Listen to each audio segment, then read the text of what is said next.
नमस्कार, मैं हूं राजा राम त्यागी और आप देख रहे हैं पकड़ न्यूज। ये है जनपद सुल्तानपुर के धनपतगंज ब्लॉक का टीकर ग्राम सभा, जहां पे बहुजन समाज पार्टी के प्रदेश अध्यक्ष विश्वनाथ पाल जी यहां पे आए हैं और हम इनसे कुछ बातचीत करेंगे। देखिए क्या कहते हैं प्रदेश अध्यक्ष बहुजन समाज पार्टी माननीय विश्वनाथ पाल जी। आपने देखा है विशाल जनसभा जो अभी हुई है, ये कैडर कैंप हमारा है और माननीय बहन जी प्रतिदिन पूरे प्रदेश में हर विधानसभा में हमारा कैडर कैंप चल रहा है। और निश्चित है कि माननीय बहन जी ने अभी एक मीटिंग बहन जी ने लेने का काम किया था। बहन जी ने कहा हम चुनाव अकेले लड़ेंगे, अगर गठबंधन करने की ज़रूरत भी पड़ी तो जिस दल का वोट हमारे लिए ट्रांसफरेबल होगा या हमको सम्मानजनक सीट मिलेगी तो हो सकता है उससे हमारा गठबंधन हो। अभी 3 राज्यों में विधानसभा के चुनाव हुए, उसमें बसपा का क्या प्रदर्शन रहा? देखिए, बहुजन समाज पार्टी का प्रदर्शन बहुत अच्छा रहा, लेकिन हमने देखा कि जो वहाँ का रिजल्ट आया है, छत्तीसगढ़ हो चाहे राजस्थान हो चाहे मध्य प्रदेश का हो, आश्चर्यचकित रिजल्ट था।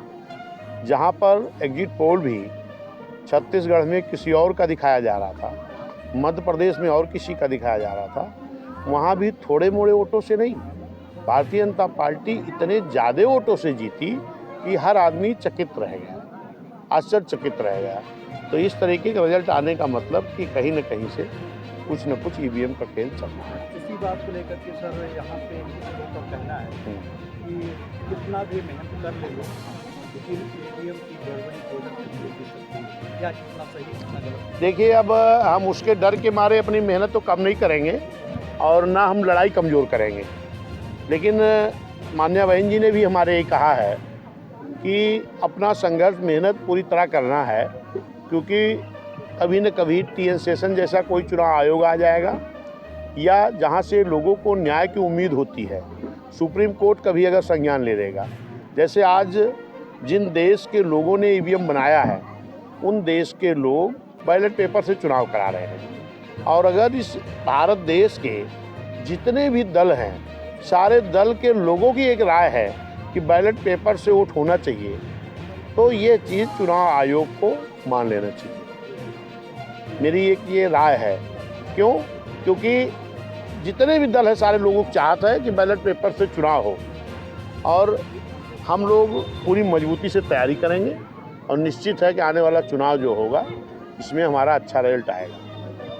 जी। एक चाहे अफवाह समझें सर, चाहे लोगों की भावना समझें, मानवर कांसीराम जी साहब ने बहुजन समाज पार्टी को स्टैंड किया और कैडर की बहन मायावती जी को उन्होंने मुख्यमंत्री बनाया, अपना उत्तराधिकारी घोषित किया, और बहुजन समाज पार्टी की चीफ बहन मायावती जी ने कैडर को दरकिनार करके आकाश आनंद को उन्होंने अपना उत्तराधिकारी, बहुजन समाज पार्टी का उत्तराधिकारी घोषित किया है, जो न कैडर के हैं न राजनीति का ज्ञान है। कोई ऐसा लोगों का कहना है, आप क्या कहते हैं सर? देखिए, लोगों को जो कहना है वो गलत अफवाह है। माननीय आकाश आनंद जी आज कई वर्षों से बहुजन समाज पार्टी में लगातार कार्य कर रहे हैं, और अभी आपने देखा होगा कि जो छत्तीसगढ़ का चुनाव रहा, चाहे राजस्थान का चुनाव रहा, चाहे मध्य प्रदेश का चुनाव रहा, चाहे तेलंगाना का रहा, वहाँ पर उन्होंने अभी राजस्थान में पैदल मार्च करके कई हज़ार किलोमीटर चल करके बहुजन समाज को जगाने का काम किया है। और माननीय बहन जी ने आज अपने भतीजे को कोई राज्यसभा, कोई एमएलसी, कोई मंत्री नहीं बना दी हैं। आज अपने कोमल से भतीजे को रात दिन संघर्ष करने के लिए, बहुजन समाज में मेहनत करने के लिए लगाया है। कोई लाभ का पद नहीं दिया है, कोई राज्यसभा एमएलसी नहीं बनाया है। तो मैं तो ये कहता हूँ बहन जी को बहुत बहुत धन्यवाद, जो इस संघर्ष की घड़ी में एक अपने नौजवान भतीजे को भी हम लोग के साथ देने के लिए भेजा है।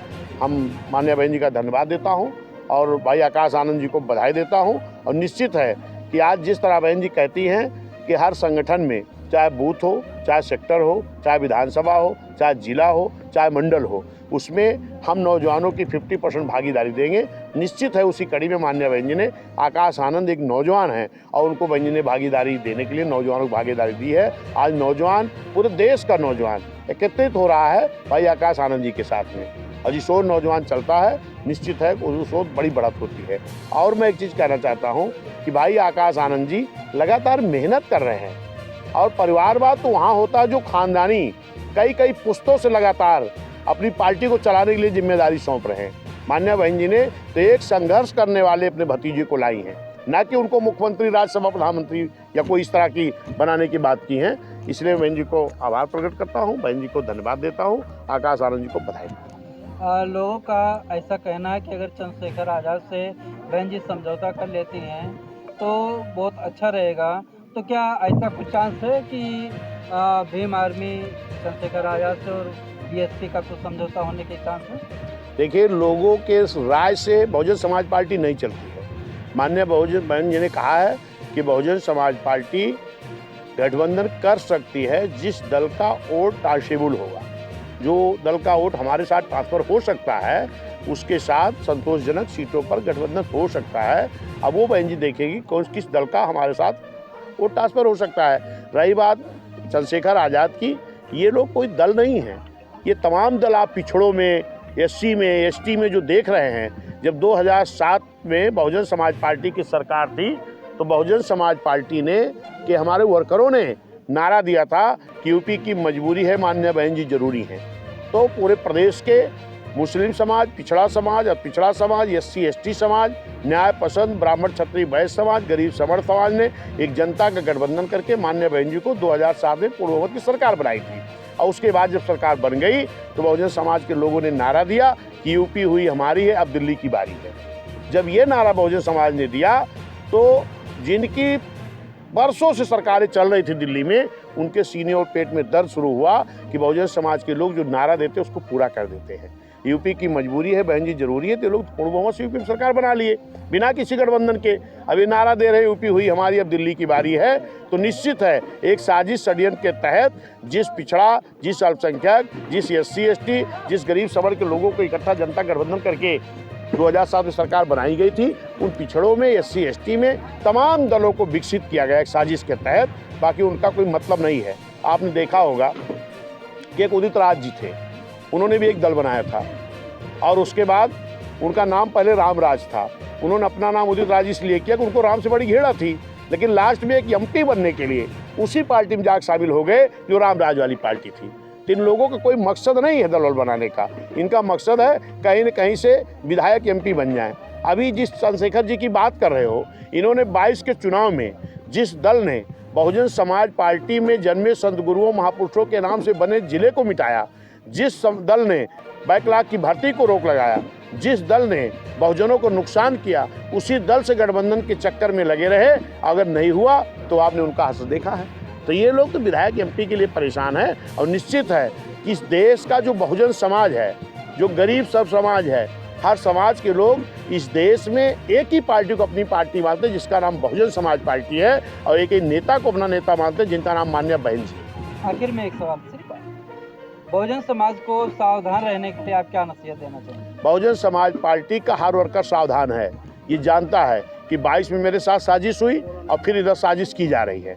बहुजन समाज पार्टी जब 2007 में अकेले दम पर जनता गठबंधन पर सरकार बना चुकी है, तो मैं अपने सभी लोगों को, पिछड़े समाज के लोगों को, मुस्लिम समाज के लोगों को, एससी एसटी समाज के लोगों को, गरीब समर्थ समाज के लोगों को मैं संदेश देना चाहता हूं कि अपने मन से अपनी निगेटिविटी बाहर करो, अपने हौसले बढ़ाओ। और जिस तरीके 2007 में जनता के गठबंधन के बल पर पिछड़ा, एससी एसटी, मुस्लिम, गरीब समर्थ, एससी एसटी और मुस्लिम समाज के गठबंधन के बल पर साथ में आपने सरकार बनाई थी, फिर इसी तर्ज पर बूथ बूथ पर जाकर के, गांव-गांव में जाकर के एक गठबंधन जनता का तैयार करो, जिसमें मुस्लिम होगा, पिछड़ा होगा, पिछड़ा होगा, एससी एसटी होगा और न्याय पसंद ब्राह्मण क्षत्रिय वैश्य गरीब समर्थ होगा। और इसी गठबंधन के बल पर आने वाले 24 में इस देश का प्रधानमंत्री मान्या बहन जी को बनाया जाएगा। धन्यवाद, शुक्रिया। तो कवरेज का हमारा ये प्रयास कैसा लगा, कृपया कमेंट बॉक्स में ज़रूर बताइए। चैनल पर नए हैं कृपया फक्कड़ न्यूज़ को सब्सक्राइब कीजिए, ज़्यादा से ज़्यादा शेयर कीजिए। बहुत बहुत धन्यवाद।